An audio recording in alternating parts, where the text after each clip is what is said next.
So the Fort Bend ISD, which is a school district not too far outside of the Houston area, wanted to build a new facility.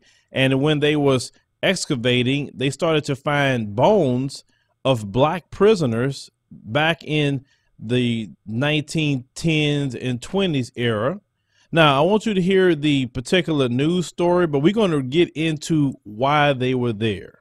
Up close look at this unmarked graveyard. It's going to change Texas history. Experts aren't even close to analyzing all of the remains. Young students allowed to study the site are amazed. It's mind-blowing. 95 sets of remains found at the site where Fort Bend ISD is building its new technical center. So far, 48 remains have been exhumed, 20 of those forensically analyzed. It is still unclear how they died. We could have had yellow fever running through or any other kinds of diseases. Dr. Katrina Whiteley says the remains she studied were all male except one female, all of them African American. It's believed they were prison inmates leased by the state to plantation owners after the emancipation. We're looking at what are called musculoskeletal stress markers.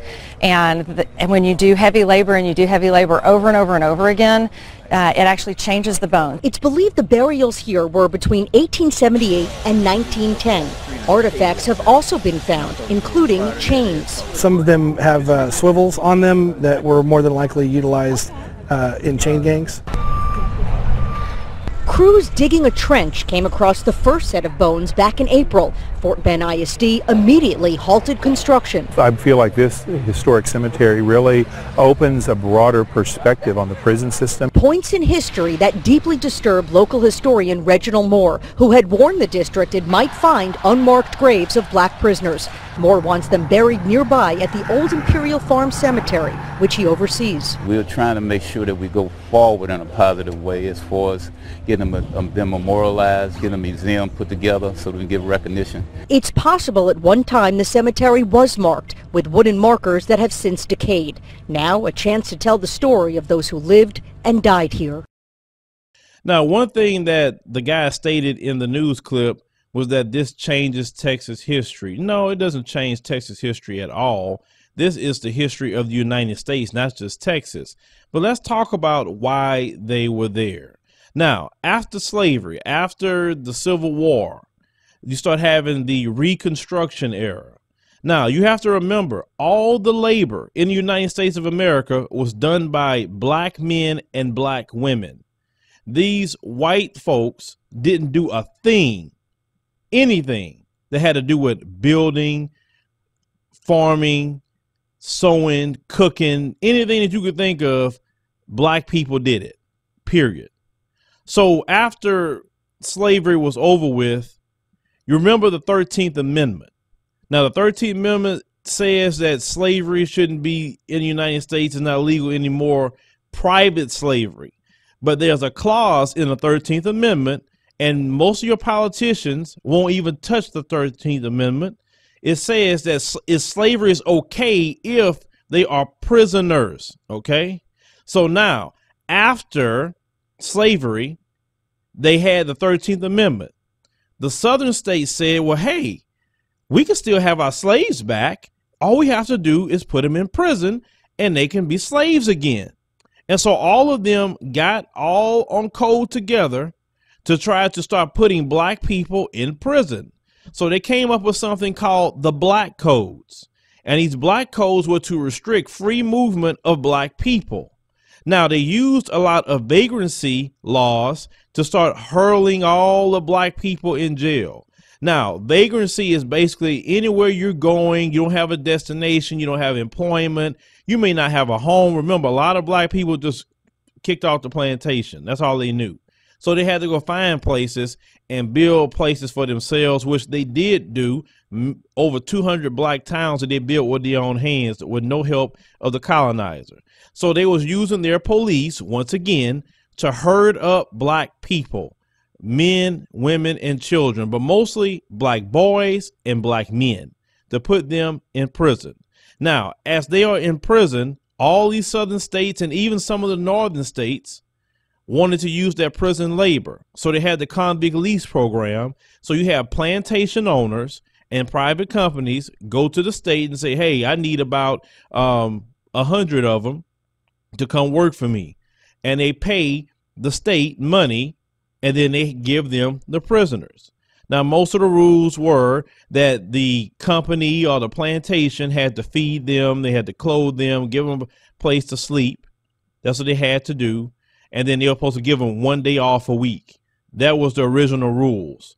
But on these plantations and these company convict lease program, the conditions was actually more harsh than it was during slavery. So you saw all the chains they found and all the more horrible things that they did to these people, boys and men.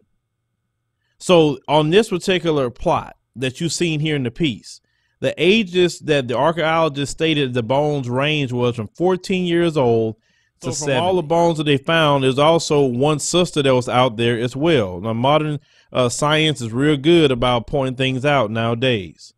So just imagine that those brothers and one sister, 14 to 70, was forced to work in the Texas heat all day and for nothing, because the 13th Amendment stated they can still be slaves as long as they're prisoners. And as time went along, more and more black people were hurled into jail like today, so they continue to be slaves like today. Nothing has changed with these people. That's why the things that I say about the white supremacists, and when I say they are the devil that the Bible describes and they are the children of the devil, I say that because it's biblically true, but I say that because I see the things in history and even what happens today. Nothing has changed. Nothing in relation to us and what they have done to us back then and even now. They working them all day long, locking them up for nothing. They didn't do any crimes, just locking them up just because. Now, let me show you a picture here. The first picture, as you can see, these brothers, this was actually out of Florida, out here working for nothing, locked up for nothing. Now, with the convict lease program, it wasn't like slavery where you was working to the end of your life. If they let you go, they let you go for whatever the reason. But that's horrible. It's the same thing like prison, right? Today, doing the exact same thing. The next picture is black children. You see that? You see how they target black children? Think about today. They're still targeting black children.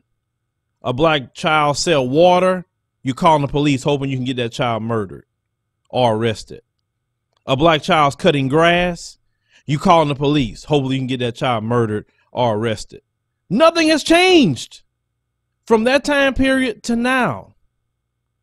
Nothing. They have continued the same systems that they practiced back then to now. They just have refined them a lot more. They have played an okie doke on black people after integration to make you think you done made it and you got a few token Negro positions. You even had a token Negro president. And what happened to that? Did you benefit from that? No. You watched everybody else benefit from him. Well, we didn't benefit anything from him. This is why he don't have no respect in Africa. He sat up there and killed Muammar Gaddafi, signed off on it. And look at what's happening in Libya. Barack Obama is the cause of black people being enslaved in Libya right now. It's him. Then he got his nerves to go step his foot into Kenya and his nerve to go step his foot into South Africa and giving a speech trying to talk about Trump. Say whatever you want to say about Trump. Yeah, Trump got his ways. That's for sure. But Trump ain't sit up there and was the cause of black people being enslaved in Libya. He wasn't. That is the truth. That so-called black president did that. It wasn't him.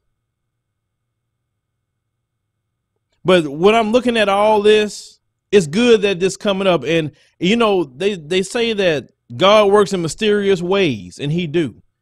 He allowed that to happen so this can be talked about. So the convict lease program could be something that we could be discussing now. So you could look more into it. And I want you to look into it yourselves. Read all the states that was involved with it. Read how much revenue they was making. Some states was making almost 78% of their revenue for the year coming off of the black children and black men in this convict lease program. And states outlawed it as late as 1928. Pure Laziness. Lazy. When these people come to the comment section and you say we built America because it's the truth and we can back that up with plenty of evidence, and I laugh when they try to say you blacks didn't build anything. Show me when you build something. You didn't do nothing. Nothing. You had to enslave black people constantly to keep them working for you. If it wasn't slavery, it was the convict lease program. It moved from the convict lease program to sharecropping. It's all the same systems. Black people got nothing out the deal, but you got all the labor out of it. That's the deal with that. When we had all these black farmers in the U.S., by about over 1 million in the 20s, I know a lot of black folks probably got to say, I don't even want to fool with no labor in a farm or whatever, because, man, every time I look up at a farm, I'm thinking about slavery. That's why we barely got farmers now.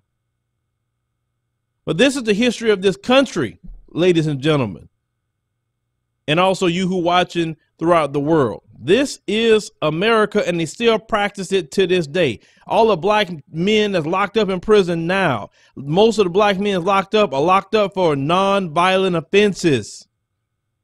They get more time for non-violent offenses.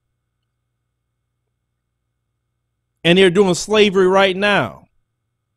And if they don't work, they get a disciplinary case. And then when they come for their parole, they can't go home because they refuse to work. In the state of Texas, prisoners have to work. Slavery. Nothing has changed. All these corporations still getting a benefit from prison slavery. Behind those walls. Jobs that should be in the private sector for people that needed to take it. Prisoners are doing it, and for nothing. So this country has never known a day without the slavery of black people. They need us way more than we need them. They ain't known a day of this country without black people in it. If they wanted us gone so bad, they could have helped Marcus Garvey get us out of here. They stopped Marcus Garvey for trying to get us out of here. Every black person that try to tell you know what, man, let's just get our stuff and just head on to the motherland. We'll try it out over there. What are you doing that for? You don't want to go over there with those mud huts. They got diseases. They got like everything you talking about is right here too. You got mud huts right here in the U.S. Go some in rural areas, you'll see mud huts, disease, lead in the water, drugs, crime. That's mud hut lifestyle right there. That you talking about them over there so much. And the reason why they the way they are is because of the colonizer, France, taking all their money, taking what 400 billion euros out of 14 African nations, and their whole economy is based on Africa. They can't stand on their own either. You can't do nothing without us. Nothing. The day we figure out to cut you off is the day all y'all drop to a third world status. It won't be Africa that's going to be third world when they get their minds right. And that coming revolution actually happen, because it's coming to Africa. It's coming. The population is too young for it not to happen. Now I see it coming. I mean, it's about time for it to happen over there. But this is the history of this country. This is what they won't teach you in school, brothers and sisters. They refuse to. They won't even teach white folks this history. They just want to indoctrinate. But when we say certain things, nothing has changed. So don't be surprised at certain things they do. I'm not even upset too much of what they do. I'm also trying to speak to us and get us right so we could change ourselves. Leave me a comment. Let me know what you think about this particular story. Make sure you go study the convict lease program. You go study the black codes. You go study what happened during sharecropping, Jim Crow. Study it all. Know the history of us here in this country, and you will understand a whole lot better in your journey to open your mind to the truth.